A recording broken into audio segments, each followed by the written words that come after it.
The observation drone hung suspended in the artificial atmospheric shimmer, its quantum-encrypted sensors working overtime to process the scene below. Galactic adjusted the neural interface, her three-fingered hands trembling slightly as she zoomed in on what the preliminary reports had classified as a recreational zone on the primitive planet designated E742, known to its inhabitants as Earth. Recreational zone. The term made her mandibles click with nervous anticipation.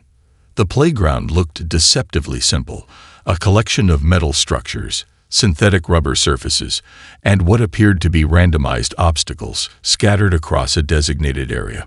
But something was fundamentally wrong with the data streaming into her analysis matrix. Take the small human currently navigating the central climbing structure.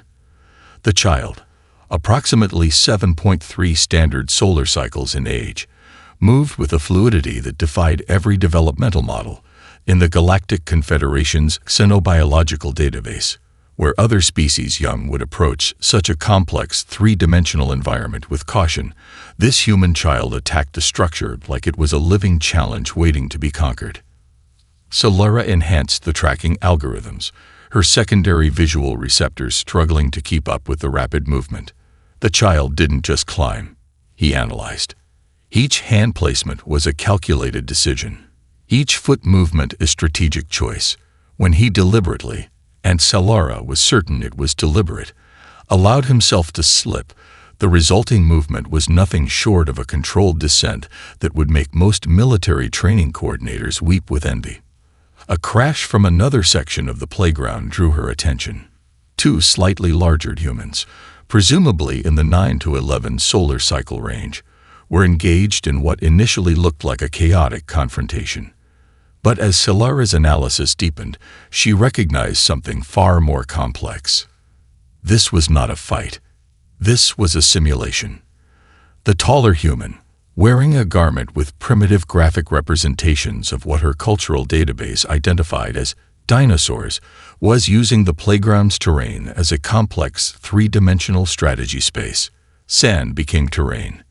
Climbing structures became defensive positions. The metal rails transformed into movement corridors that would make a tactical navigation expert proud. Her junior research assistant, a freshly graduated Vothnak named Krell, leaned over her shoulder. Fascinating primitive behavioral patterns, he commented, completely missing the point. Solara's translator clicked several times, her species equivalent of a derisive laugh. Primitive. Watch carefully.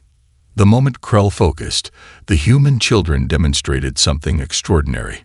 When one appeared to be in a disadvantageous position, the other would create a diversionary tactic so nuanced that it would be classified as advanced strategic manipulation in any other species' developmental records.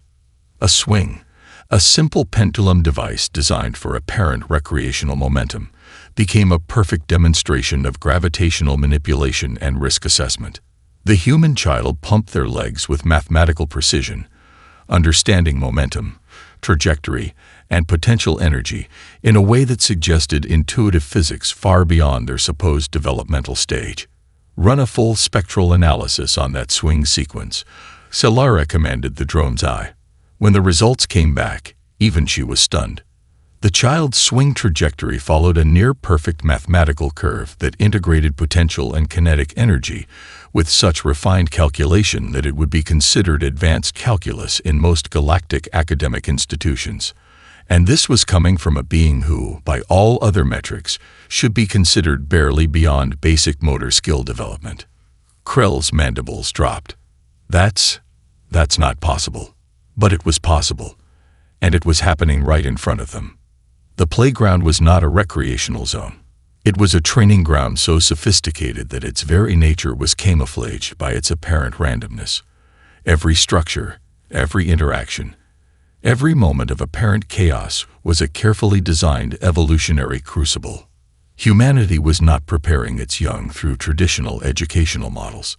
They were creating adaptive learning environments so dynamic that they defied conventional understanding. Galactic had studied hundreds of developing species across the galaxy. She thought she understood the concept of developmental learning. She was wrong, and the Galactic Confederation was about to learn just how wrong they were.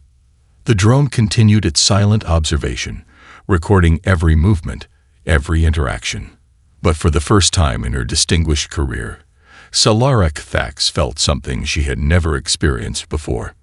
Genuine, primal fear. The Galactic Confederation's diplomatic chamber was a marvel of architectural precision, a perfect octagonal room designed to intimidate and impress.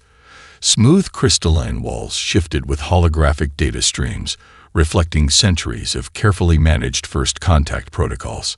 Ambassador Zorn settled into his elevated chair, mandibles clicking with self-assured superiority. His preliminary report was already drafted. Classification: Emerging Tier 3 Civilization. Recommendation: Passive Observation. Potential Future Resource Allocation. Dr. Elena Rodriguez entered the chamber, and everything changed. She wasn't what Zorn expected.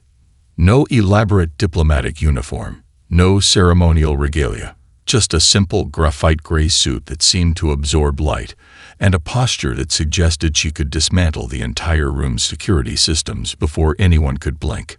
Behind her walked her daughter, Maya, 12 years old, with eyes that seemed to calculate complex algorithms in the space between heartbeats. The translation matrix hummed to life, its quantum processors working overtime to capture the nuances of human communication. Zorn began his standard introduction, a carefully crafted speech designed to establish hierarchical dominance that had worked on 247 previous first contact scenarios. Esteemed representatives of Earth, he began, his translator rendering his clicks and chirps into measured diplomatic standard. The Galactic Confederation extends its preliminary assessment of your developing civilization.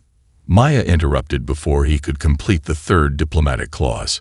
Solve this, she said, sliding a holographic projection onto the central diplomatic platform. What appeared was a multi-dimensional chess problem. A strategic simulation so complex that it had been used by the Confederation's military think tanks as an uncrackable scenario. The problem required simultaneous calculation across 17-dimensional planes, with quantum entanglement variables that shifted in real time. The room went silent.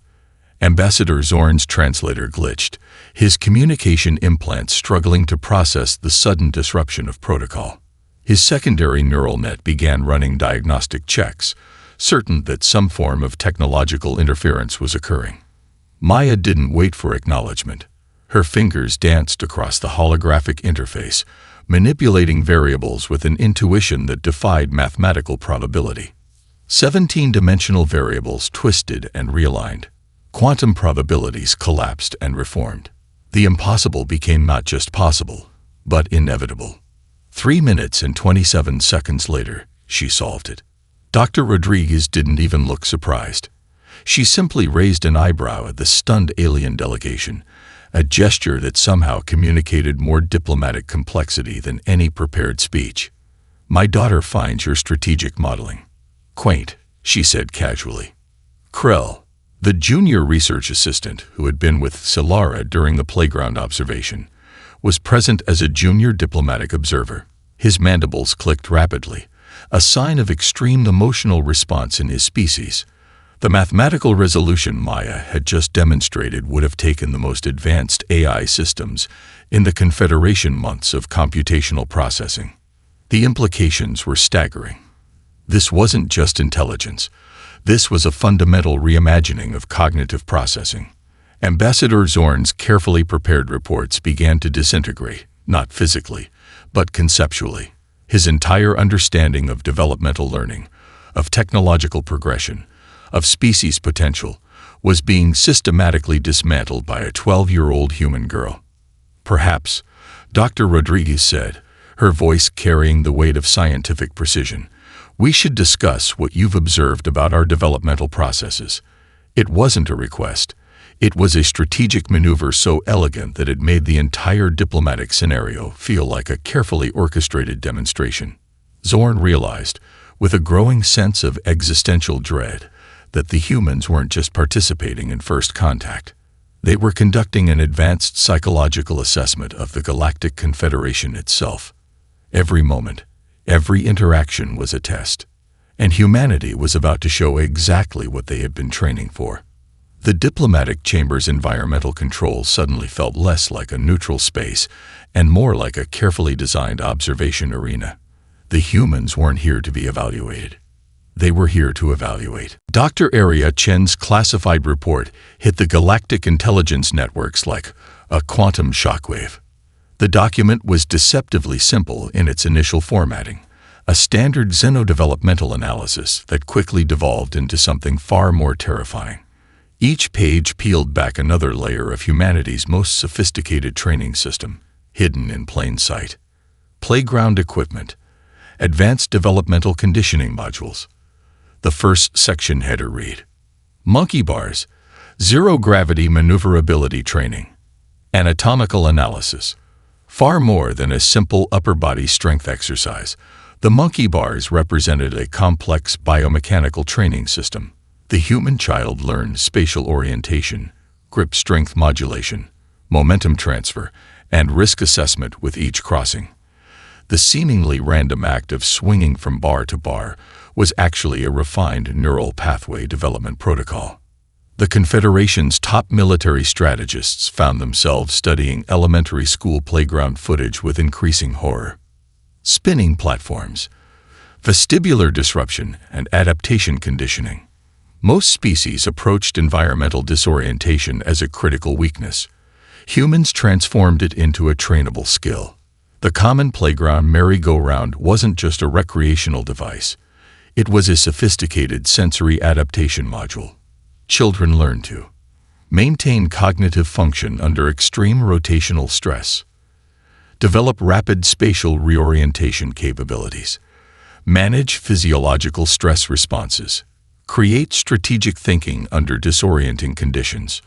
Dr. Yara Okoye, the lead researcher, circled a particular section of the report with trembling hands.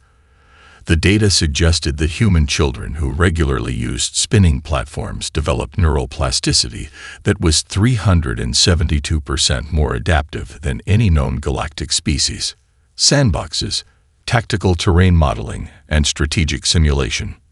What appeared to be a simple container of granular material was actually the most advanced three-dimensional modeling system in existence. Children didn't just play in sand.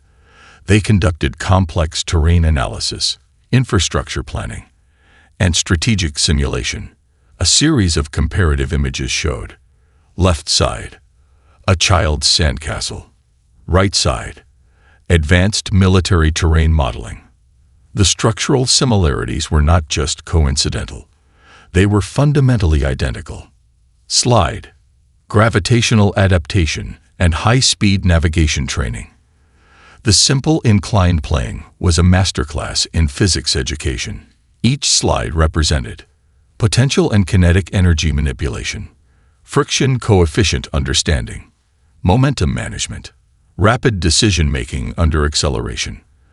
The Confederation's Biomechanical Research Division discovered that human children who frequently used slides developed advanced proprioceptive capabilities that allowed for unprecedented environmental adaptation.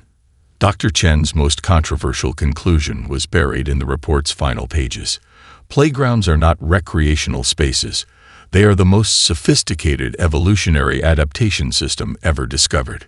The implications were staggering.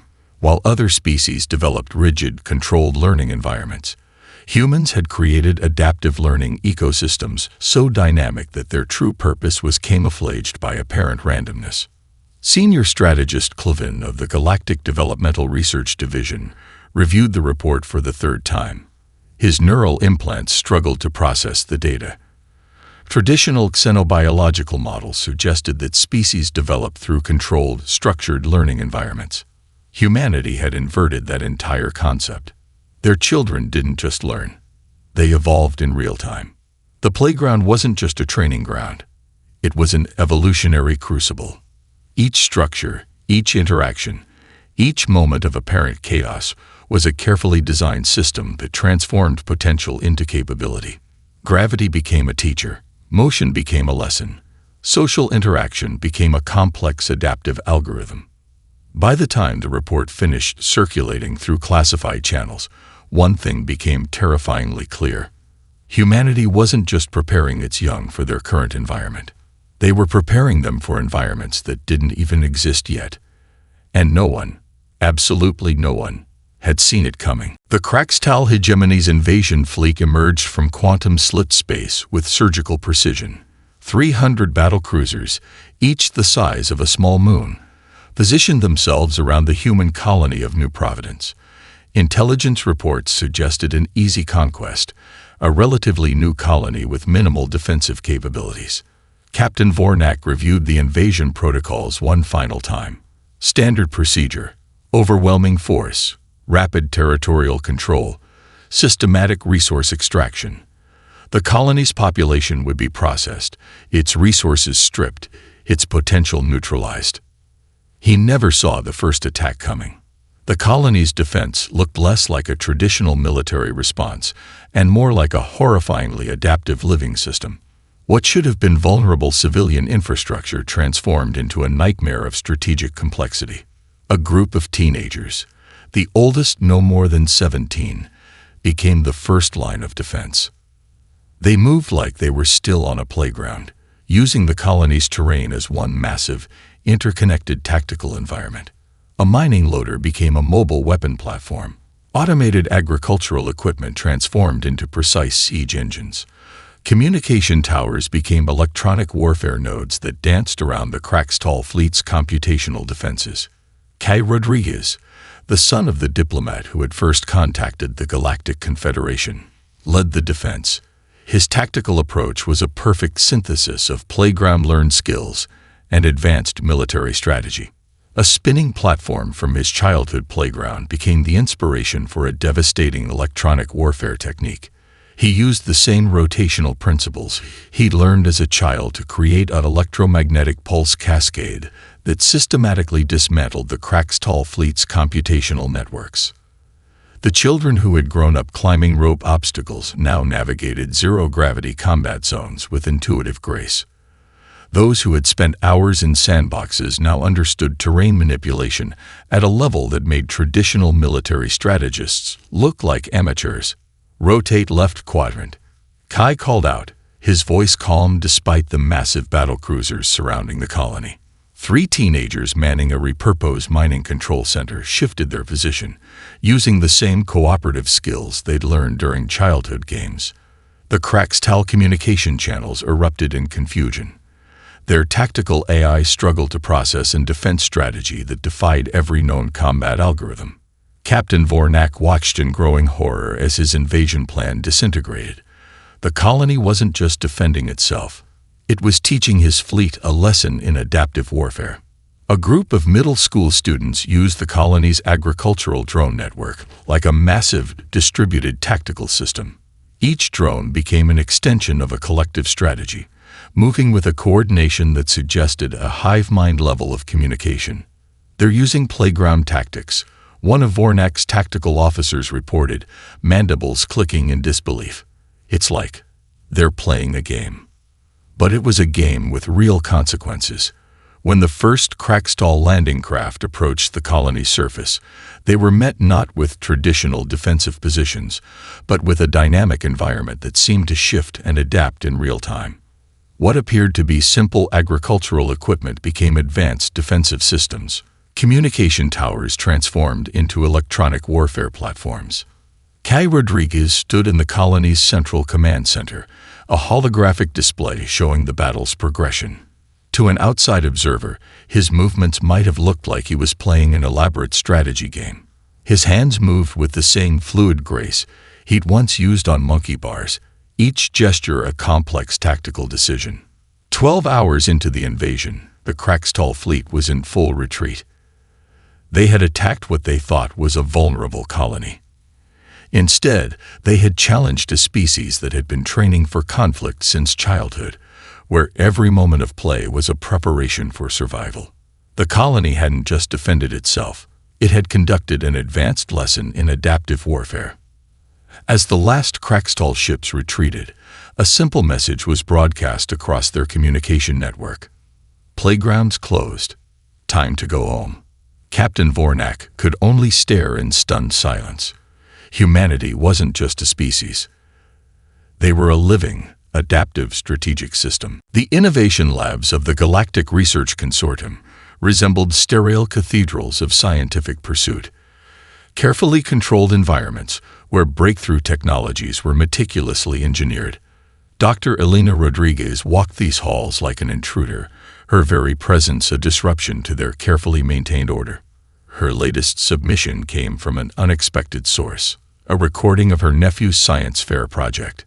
The project had begun as a seemingly simple marble run, the kind of elementary school experiment that would typically be dismissed as child's play.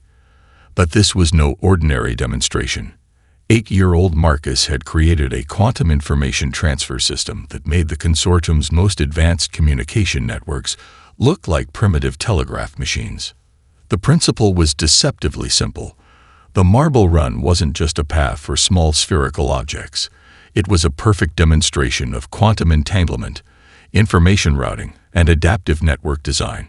Each curve, each redirect, each potential path represented a complex computational model that challenged everything the consortium understood about information transfer. Dr. Samira Okoye, the consortium's lead quantum research director, watched the presentation footage with increasing disbelief. The marble run solved several quantum communication challenges that had stumped the galaxy's most advanced research teams for decades. How? She muttered, her neural implants working overtime to analyze the footage. The answer was both simple and terrifying. Marcus had learned these principles through play. The sand table at his elementary school became the testing ground for advanced terrain modeling algorithms. The playground's climbing structures transformed into three-dimensional problem-solving environments. Every moment of apparent randomness was actually a sophisticated learning system. Across multiple research facilities, similar breakthroughs emerged. A medical nanite system originated from a child's complex tag game simulation. The rules of the game, with its intricate movement patterns and strategic interactions, provided the framework for a revolutionary approach to cellular navigation and targeted treatment. A breakthrough in quantum computing came from a design inspired by a child's marble run. The seemingly random path of marbles revealed complex routing algorithms that could revolutionize computational efficiency. Advanced materials science found inspiration in the way children built and destroyed sandcastles, understanding material stress, structural integrity, and adaptive design in ways that traditional research had missed entirely. The Galactic Innovation Index began to shift dramatically. While other species invested billions in controlled research environments, humans were producing breakthrough technologies from what appeared to be moments of pure play. Dr. Rodriguez's presentation to the consortium was a masterclass in understated revelation. Play, she explained, her voice calm and precise, is not a diversion from learning. It is the most advanced learning system in existence. The holographic displays behind her showed a cascading series of innovations, each traced back to a moment of childhood exploration. A complex neural network algorithm developed from a child's game of cat's cradle. A revolutionary energy transfer system inspired by a playground swing's momentum. The most terrifying aspect was the speed of innovation. While other species spent decades developing incremental technological improvements, humans were producing paradigm-shifting breakthroughs at an exponential rate. Dr. Okoye's neural implants struggled to process the implications. This wasn't just a different approach to learning. This was a fundamentally different way of understanding reality itself. Children weren't just learning about the world. They were actively reimagining it with each moment of play. The consortium's most advanced AI systems began to analyze the patterns. The conclusion was both beautiful and terrifying. Human children didn't just solve problems. They transformed the very nature of the problems themselves. As the presentation concluded, the research directors sat in stunned silence. The marble run still rotated on the holographic display, a simple device that had just dismantled decades of established scientific understanding. Marcus, meanwhile, was probably back at the playground, already working on his next breakthrough. The game was just beginning. The Rodriguez Institute of Adaptive Learning stood as a monument to humanity's most radical educational approach. Located on the outskirts of New Providence Colony, it was less an academic institution and more a living laboratory of evolutionary potential. Professor Aria Chen stood before a group of alien educators, her presentation a calculated demolition of everything they understood about learning. "Your educational systems," she began, her voice calm and precise, "are fundamentally broken." The alien delegates shifted uncomfortably. Representatives from 17 different galactic civilizations had come to understand, or potentially neutralize, humanity's developmental approach. They represented educational systems that had been refined over thousands of years, spanning entire star systems. Chen's first demonstration involved a group of 5-year-old humans navigating a complex problem-solving environment that looked more like an elaborate playground than a classroom. A Jacquerie educator, his crystalline neural tendrils flickering with confusion, watched as children seamlessly transitioned between physical challenges, collaborative problem-solving, and what appeared to be spontaneous scientific exploration. One child, Emma Rodriguez, a distant relative of the original diplomatic team, was constructing a complex robotic system using what looked like discarded playground equipment and molecular assembly tools. Her approach wasn't linear. It was a dance of creativity that defied every known educational methodology. "We don't teach children," Chen explained. "We create environments where learning is a natural consequence of existing." The alien delegates' translation matrices struggled to process the concept. Their educational systems were carefully controlled, hierarchical structures. Information was delivered. Knowledge was assessed. Progression was measured. Humans had inverted the entire concept. A Vothnak educational advisor tried to interrupt. "But how do you ensure standardized learning outcomes?" Chen's laugh was sharp, almost predatory. "We don't. We ensure adaptive capability." The Institute's training environments were living ecosystems. Physical challenges merged with cognitive tests. Social interaction was a critical component of problem-solving. What appeared to be chaotic play was actually the most sophisticated learning system in the known galaxy. A holographic display showed comparative data. Alien species learning curve, linear, predictable. Human learning curve, exponential, adaptive, unpredictable. The Krextol representative's communication implant actually overheated trying to process the implications. Their species had spent millennia developing the most advanced educational systems in the galaxy. Humans were dismantling those systems with what appeared to be childhood games. "Watch closely," Chen said. The next demonstration involved a group of children aged 6 to 12 solving a multi-dimensional crisis simulation. They didn't receive instructions. They were simply placed in an environment and allowed to interact. The simulation modeled a complex interstellar resource management scenario. Previous tests with adult specialists from various galactic civilizations had ended in catastrophic failure. The children solved it in less than 30 minutes, not through rigid protocol, but through adaptive collaboration that seemed to emerge organically. One child would suggest an approach. Another would modify it. Their communication wasn't verbal. It was a complex dance of gesture, movement, and intuitive understanding that transcended traditional communication models. The Jacquerie educator's neural tendrils were now vibrating at a frequency that suggested complete cognitive recalibration. Everything they understood about learning, about potential, was being systematically dismantled. "Your children are not being educated," the Jacquerie representative finally said. "They are being evolved." Chen simply smiled. Exactly. The Rodriguez Institute wasn't just an educational facility. It was a living experiment in human potential. Every moment was a test. Every interaction was a learning opportunity. The boundaries between play, education, and evolutionary adaptation had completely dissolved. As the alien delegates prepared their reports, one thing became terrifyingly clear. Humanity wasn't just developing new educational approaches. They were rewriting the fundamental understanding of how intelligence itself could develop. The playground was everywhere. and the game was just beginning. The Galactic Conflict Resolution Chamber had never witnessed such tension. Representatives from 37 different civilizations watched in barely contained panic as the Playground Protocol was formally introduced.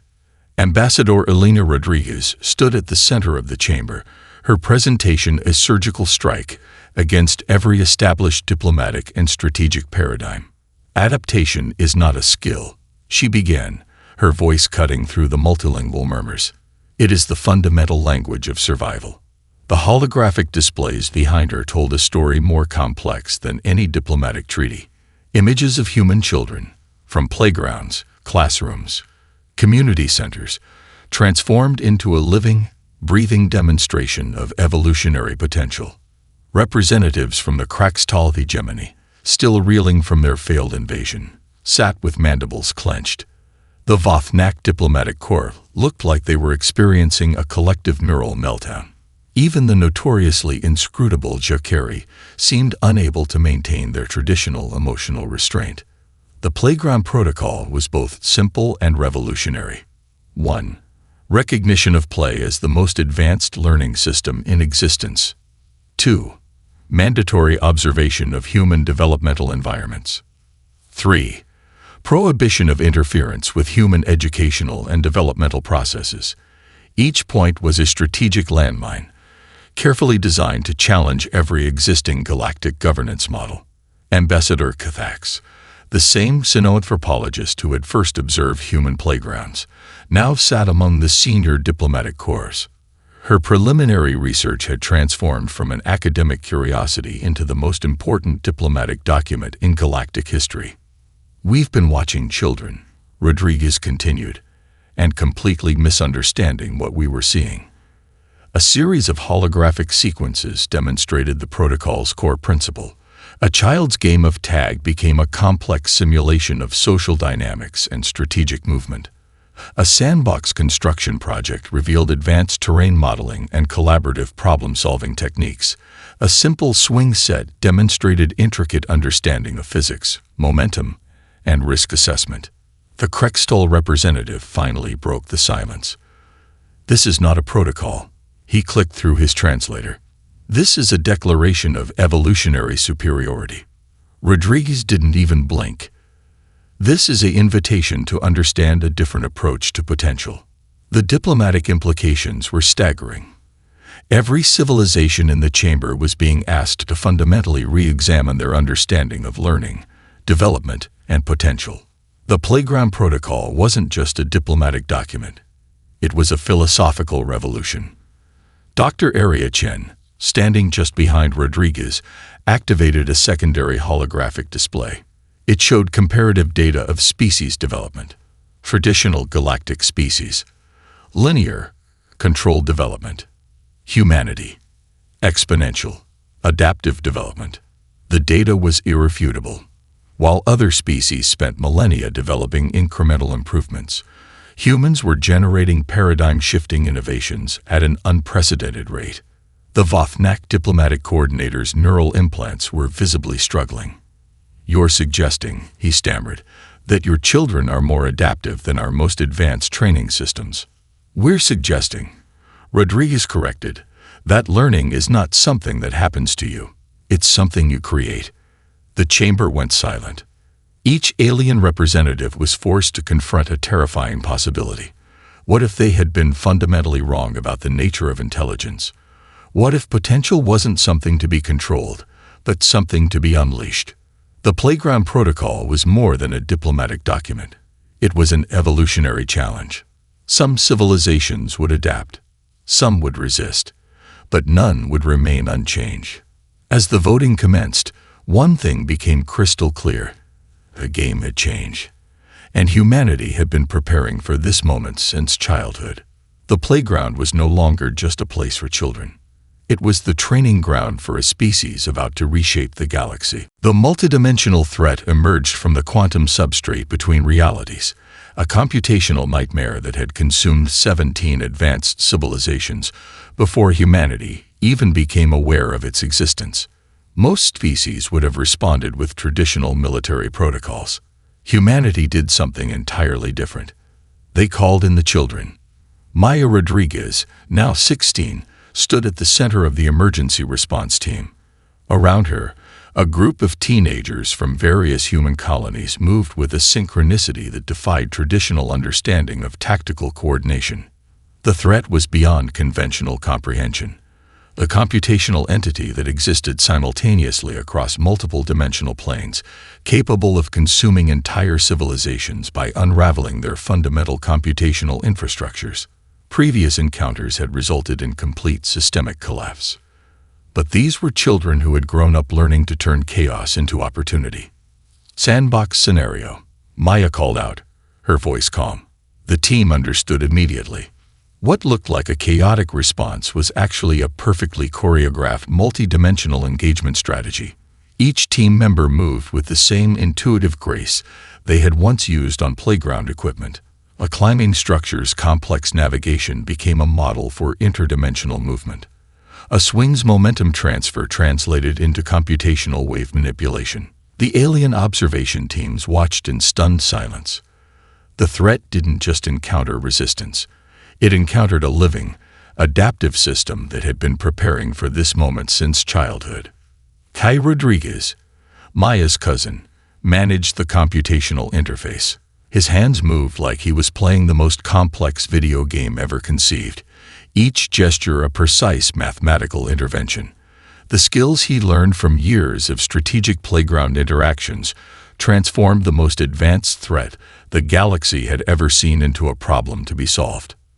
"We're not fighting," Maya explained to the stunned alien observers. "We're playing." And they were. The multidimensional threat found itself facing an opponent that didn't just understand computational warfare. They approached it like the most complex game ever designed, with creativity, adaptability, and a fundamental understanding that rules were meant to be reimagined. Playgrounds had always been more than recreational spaces. They were evolutionary crucibles. Each swing taught momentum. Each climbing structure taught three-dimensional navigation. Each sandbox taught terrain manipulation. Each game taught collaborative problem-solving.